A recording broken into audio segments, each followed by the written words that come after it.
Before we get into today's video, I would like to give a shout out to one of our newest subscribers, Virgilio Lorenz. I hope I pronounced that correctly. Anyway, thank you for subscribing, and welcome to the family. And now on with today's video.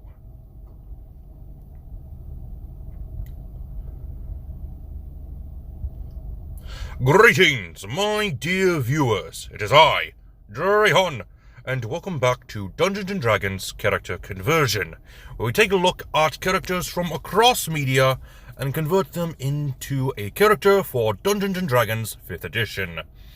And welcome back to Nemesis Month, where we are taking a look at villainous characters, whether they be straight up evil or just rather antagonistic towards the main character of their given franchise.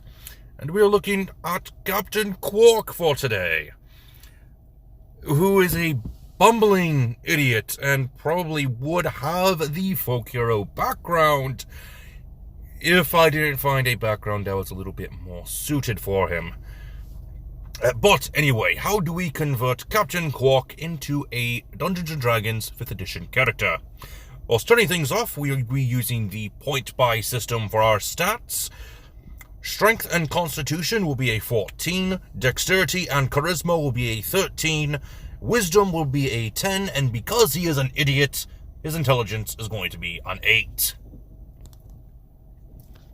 We're going to be using custom lineage for his race, because while he is the only alien that looks 95% human, he is still an alien that is not human for many different reasons.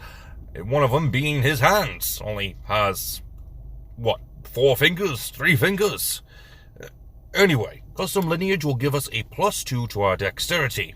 We are also going to have a 30-foot walking speed. A skill proficiency, we'll pick deception because he pretends to be a hero. He's really not. And we're going to go ahead and get the feat Gunner. This will give us proficiency in firearms and an increase in our dexterity by 1 more point, making it a nice 16. For background, we are going with Wild Spacer. We would have gone with Folk Hero, but didn't seem right. And in the newest Ratchet and Clank movie, he is actually a part of a team of space-faring heroes. So yeah, Wild Spacer kind of made sense. You'll get proficiencies in athletics and survival, navigator's tools, and space vehicles. You also get the Wild Space adaptation feature, which gives you the feat Tough for absolutely free. Now for his class, we're going with Barbarian. Doing this for many different reasons. Not just because he was a Neanderthal in the 3rd video game, but also because of a few other things. Mainly that he does have a little bit of an anger issue in the 1st game and the 2nd game. He gets a hold of it in the 4th game. And when he's not on screen. But anyway, it is still a very bulky build, and he also doesn't wear any form of armor, so it just makes sense. So you'll get your 1d12 hit die, starting hit points of 12, plus your Constitution modifier, plus the tough feat, and you also get proficiencies in light armor, medium armor, shields, simple weapons, martial weapons, strength and Constitution saving throws, and 2 skills. As we mentioned, he was in Ratchet & Clank 3 as a monkey man, so animal handling kind of makes sense, and also intimidation works pretty darn well. You also have rage and your unarmored defense. 2nd level Barbarian gets reckless attack and danger sense. And now we'll go ahead and go on to our multi-class, or our primary class. If your Dungeon Master does not agree with multi-classing, go ahead and just do what we're doing for our secondary class, which is Rogue. Because, well, he's a rogue. Duh. But more than that, we'll get into the exact reason why we're choosing Rogue here in a minute. You get your 1d8 hit die, extra hit points of 1d8 plus Constitution modifier, plus your tough feat. Pardon me. You get proficiencies in Thieves' Tools and Persuasion, and you also get expertise. Go for Deception and Persuasion. You also get your Sneak Attack and Thieves' Cant features. Level 2 Rogue gets Cunning Action. Level 3 Rogue gets an Roguish Archetype, as well as the Steady Aim feature, which I forgot to put in here.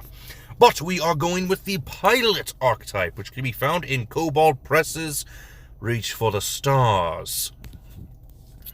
You get bonus proficiency in vehicles of sea and air. You also get Pilot Superiority. You get maneuvers for Evasive Maneuver, Firing Solution, and Juke. And you also get the Maneuver Save DC whenever one of your maneuvers requires such, of 8, plus your proficiency bonus, plus your intelligence modifier. So, not very big there. Level 4 Barbarian would get an ability score improvement, but we're going with the Actor feat, which will give us a +1 to our Charisma and advantage on Charisma Deception checks and Charisma Performance checks when trying to pass yourself off as a different person, which he has done in the 3rd Ratchet and Clank video game when he was disguising himself as a woman in distress. Sometimes he can be smart, but eesh. Rogue level 5 gets Uncanny Dodge. Level 6 Rogue gets Expertise once again. Go ahead and go for Intimidation and Survival. Rogue level 7 gets Evasion. Rogue level 8 gets an ability score improvement. Go ahead and increase your Dexterity by 2 points. Level 9 Rogue, thanks to our Pilot Archetype, we get Combat Specialist. Go for Master Gunner. And for your extra maneuvers, go ahead and grab Ambush and Commanding Presence. Level 10 Rogues get an ability score improvement. Go ahead and max out your Dexterity by increasing it by 2 more points. Level 11 Rogues get that Reliable Talent. Level 12 Rogues get another ability score improvement. Increase your Constitution by 2 more points, making it a 16 for this build. Level 13 Rogues, thanks to the Pilot Archetype, get improved piloting superiority and 2 more maneuvers. Gunner and Redline will work just fine for this build. And it kind of makes sense for Qwark. I would recommend reading up on the Pilot Archetype from Cobalt Press to see why. For level 14 Rogue, you get Blind Sense. Level 15 Rogue gets Slippery Mind. Level 16 Rogue gets an ability score improvement. Go ahead and increase your Constitution by 2 more points. Level 17 Rogue from the Pilot Archetype, Better Lucky Than Good. And if you played the Ratchet and Clank video games, you know this is the case for Captain Qwark in a lot of different situations. Level 18 Rogue gets Elusive. And, unfortunately, that is the end of this video. If you did enjoy, please tell me what you liked down in the comments section below. Until next time, this has been Drayhan. And if you know a nemesis, let me know in the comments section below. I would love to check them out. This has been Drayhan, and I am offline.